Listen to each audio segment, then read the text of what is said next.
So Vice President JD Vance decided to hop on national TV and say, to make it a little bit more crystal clear, we borrow money from Chinese peasants to buy the things those Chinese peasants manufacture. That is not a recipe for economic prosperity. And honestly, that line deserves a facepalm so hard it echoes in diplomatic offices around the world. China needs to make a deal with us. We don't have to make a deal with them. There's no difference between China and any other country except they are much larger. Nowadays, a lot of good stuff is made in China. Everybody knows it, right? But somehow in other places, things made in China end up costing more. I don't know why. I don't know who did it, but frankly speaking, it's a little messed up. That is why today I've come to the very source of Chinese production. Shenzhen, look at this. Look at this building. Look at the streets. Look at the vibe. Look at the people. I love it. So powerful, so energetic, so clean. I love it so much. First off, peasants? Really? What century are we in? That word alone sounds like he's stuck in a medieval video game, not running part of a 21st century superpower. Mr. Vance, you called Chinese people peasants. Let me tell you what that word means to us. In China, a peasant is someone who works the land with their hands, feeds a family through hard work, and lives with values like honesty, loyalty, and kindness. Maybe we didn't have a chance to go to top schools, but don't confuse lack of opportunity with lack of intelligence. Because when we do get the chance, we become the ones building your AI chips in Silicon Valley, leading global tech companies and pushing the edge of innovation. While you are busy labeling us, we are busy building high-speed trains, world-leading 5G networks, and space programs that make headlines around the world. You used an outdated word with an outdated mindset to describe a country you clearly don't understand. And here's the twist. The peasants you mock, they are also one of your biggest creditors. China holds a big chunk of US debt, so yeah, the peasants you talk down to, you actually owe them. So the next time before you speak, ask yourself this: what kind of leader mocks people for being hardworking and honest? Isn't that more of a reflection on you than on them? In our culture, peasant means roots, the strong roots that hold up a nation reaching for the stars. Chinese citizens, many of whom are engineers, designers, and business owners, aren't sitting in rice fields bartering goats. They're building electric cars, dominating tech, and shipping out half the stuff in your Amazon cart. According to his math, American prosperity equals to borrowing from Chinese peasant plus buying from Chinese peasant plus insulting Chinese peasant. Truly Nobel Prize-worthy accounting. When American politicians were busy perfecting this borrow insult repeat cycle, those Chinese peasants somehow built the world's fastest bullet train network while Amtrak derails in slow motion. Created 5G networks while DC couldn't even get Wi-Fi in the Capitol basement. Went from zero space capability to Tiangong Station while NASA begs for rides from Elon Musk.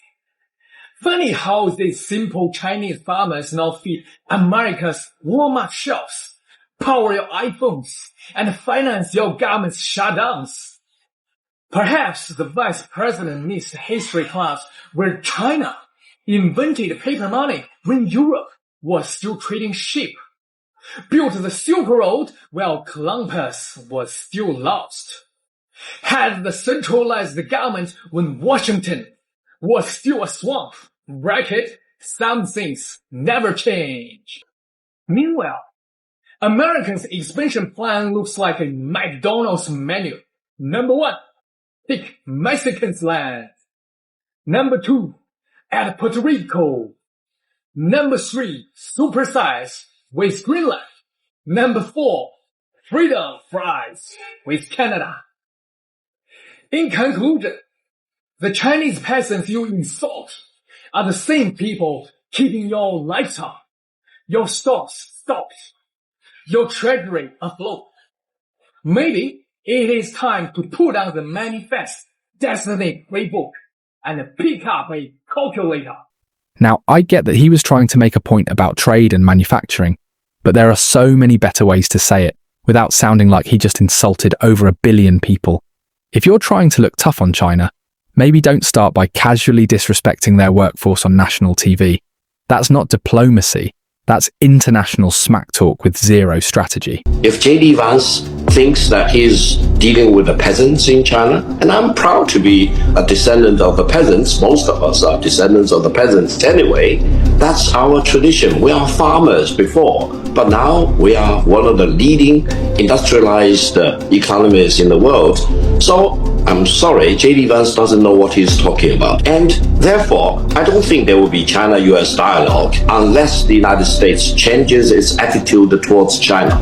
Deal with China as it is. Show respect to China, show respect to the Chinese people, and don't try to impose your prejudice and biased view about China or about the rest of the world. We will not buy that kind of prejudice or discrimination from the United States. No, we will never buy that story. And here's the kicker. Vance himself came from a working class background.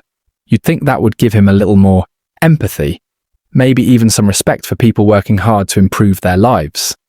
Instead, he pulled out the kind of language that feels like it came from a bad history textbook. The Vice President of the United States called me a peasant. At first I was confused because in China the word peasant or farmer is not a derogatory term. On the contrary, it is a highly respected profession. You could even say that agriculture is the very foundation of our nation. One of the most respected figures is Yuan Nongping, whose hybrid rice technology solved the food problem for 1.4 billion people in China.